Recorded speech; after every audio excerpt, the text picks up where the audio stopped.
This is a 1947 Hudson Commodore Coupe.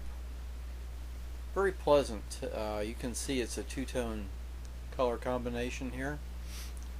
A lighter blue and a darker blue.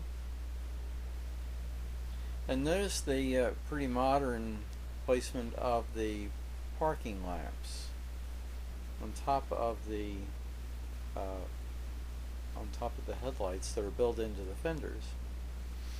There's the radio antenna, basis for that. And the running board has been concealed by that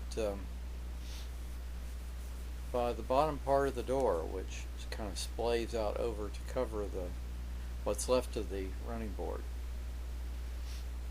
Interior is very nice. It's got a crank handle for the back window. A lot of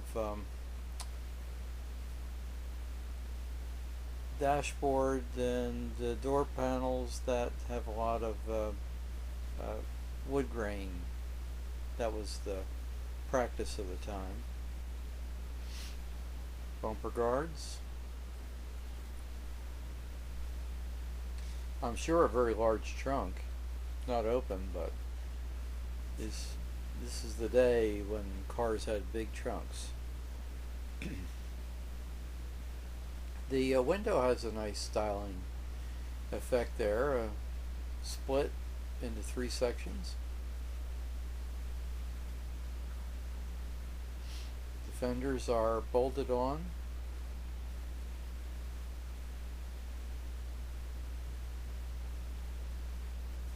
And they have that welting back there that separates them from the rest of the body. Here you can see the interior a little bit better.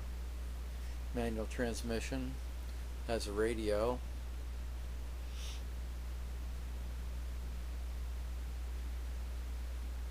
Six-cylinder.